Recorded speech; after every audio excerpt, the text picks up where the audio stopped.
दिनों के लिए तो थोड़ा ज़्यादा खौफ था कि स्टूडेंट्स को भी हम ऑनलाइन ले रहे थे, लेकिन आस्ता आस्ता करके थोड़ा सा थिंग्स इस तरह बेटर हुई कि नंबर ऑफ़ पेशेंट्स तो इंक्रीज़ कर ही रहे थे और जून तक फर्स्ट वेव की बिल्कुल पीक आई थी। उस वक़्त तक ये था कि ज़रा हम क्लासेस वगैरह स्टूडेंट्स की ऑनलाइन ले रहे थे, बाकी जो पेशेंट्स हैं उनको एक फ़िल्टर क्लिनिक था, वहाँ पे पेशेंट्स को कुछ डॉक्टर्स थे जो देख के अगर किसी को कोरोना के सिम्टम्स थे तो उनको रेफ़र कर देते थे हम इनटू द कोरोना क्लिनिक, और बाकी जो पेशेंट्स हमारे हैं उनको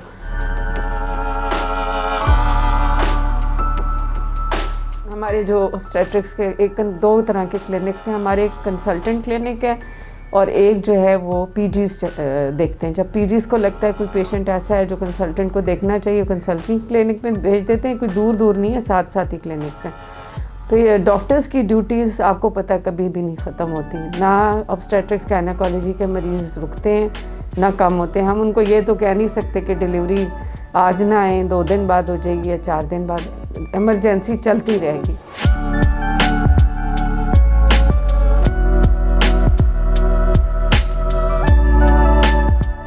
और हमारा ये मकसद है कि हम हस्पताल के अंदर कोविड के जो मरीज़ हैं वो कम से कम डॉक्टरों के साथ भी एक्सपोज़ हों और मरीज़ के साथ भी कम एक्सपोजर हो, वरना वो पूरे अस्पताल में घूमते हैं तो जरासीम फैलने का ख़तरा होता है। तो हम उनको अंदर अस्पताल जाने से पहले ही उनका हम मुआयना करके उनसे कुछ चंद सवाल पूछ के उनको यहीं पे ही उनकी जो भी अहतियात वगैरह होती है यहीं पे करके हम उनको घर भेज देते हैं या टेस्टिंग के लिए भेज देते हैं।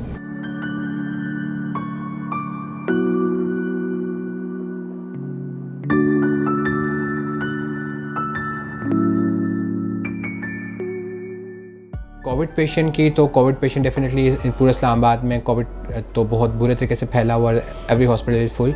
तो काफ़ी एम्प्लॉयज़ जो हैं, जो रेलवे के एम्प्लॉयज़ हैं या जो रेलवे हॉस्पिटल के पेशेंट हैं, वो हमारे पास एज अ रेफरल के तौर पे आते हैं, एज अ रेफर के तौर आते हैं, तो उनको हम ट्रीट करते हैं। हमारे पास एक आइसोलेशन वार्ड हमने बनाई हुई है 15 बेडेड की, जिसको 2 टीम्स हेड कर रही हैं, एक पल्मोनोलॉजिस्ट की टीम है और एक क्रिटिकल केयर की टीम है। दोनों का इनपुट बहुत ज़रूरी होता है वहाँ पर, और वो हमने पूरी आइसोलेट की हुई है। वहाँ पर अटेंडेंट को जाना अलाउ नहीं होता या फिर आम लोग जो हैं वहाँ पे नहीं जा सकते, बिल्कुल आइसोलेट रखा हो ताकि जो आपकी कम्युनिटी सेपरेशन ना हो, ज़्यादा से स्प्रेड ना हो जितना ज़्यादा हो सके।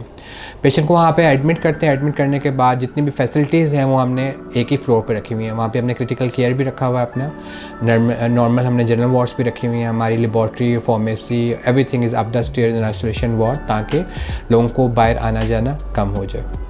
जहाँ तक बात है कि definitely every patient want to meet their attendant want to meet their patient, तो आप कितना भी अच्छा ट्रीटमेंट क्यों ना कर लें, patient attendant are not satisfied जब तक वो पेशेंट को देखते नहीं है। फिर हमने एक टेलीफोनिक कॉन्वर्सेशन का एक हमने पूरा सिस्टम ऊपर बनाया हुआ है। अगर आपका कोई भी पेशेंट या जिस पेशेंट ऊपर एडमिट है तो हम टेलीफोनिक या फिर उसको वीडियो के थ्रू उनके साथ उनकी बात करवाते हैं, थोड़ा सेटिस्फेक्शन लेवल बढ़ाने के लिए कि पेशेंट इज़ ओके और वो एक अच्छे ट्रीटमेंट की तरफ चल रहा है। और उनको पेशेंट को डेफिनेटली अटेंडेंट को समझाना बड़ा ज़रूरी होता है कि हम पेशेंट के साथ आपको क्यों नहीं मिलने दे रहे, बिकॉज जब वो एक अटेंडेंट अपने पेशेंट के साथ मिल के आएगा, उसके बाद उसकी फैमिली है, फिर गैदरिंग में जाना, तो वो बहुत ज़्यादा चांसेस होते हैं कि बहुत तेज़ी से कोरोना जो है वो स्प्रेड हो जाए। तो हमने ये फिर जो वीडियो टेलीफोनिक है ये हम उनके साथ रखते हैं, अटेंडेंट के साथ।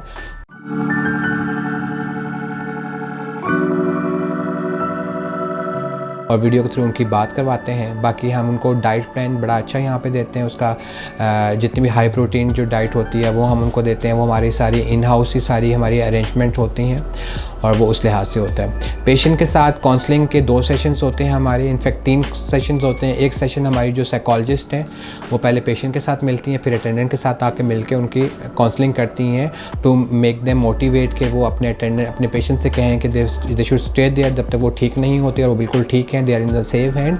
इसके बाद हमारे professor Rana Imran Sikandar is head of department critical care in here and Pakistan Institute of Medical Sciences as well. वो पेशेंट का पूरा राउंड करते हैं 1 घंटे का। उसके बाद वो 1 बाय 1 अटेंडेंट से मिलते हैं और अटेंडेंट को पेशेंट की ट्रीटमेंट के हवाले से और उसकी पोजीशन के बारे में और उसकी हालत के बारे में कंप्लीट जो है वो एक्सप्लेन किया जाता है।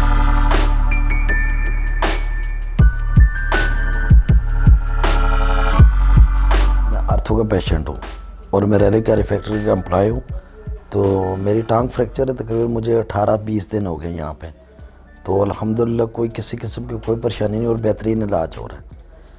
मेरा 8-10 दिन के बाद ऑपरेट हो गया था। आज अल्हम्दुलिल्लाह मैं बिल्कुल परफेक्ट हूँ, यानी कि किसी किस्म का कोई प्रॉब्लम नहीं। और नर्सेज आती हैं, स्टाफ आता है, डॉक्टर्स आते हैं, खाना टाइम पे मिलता है, बेहतरीन, किसी किस्म का कोई प्रॉब्लम्स नहीं है।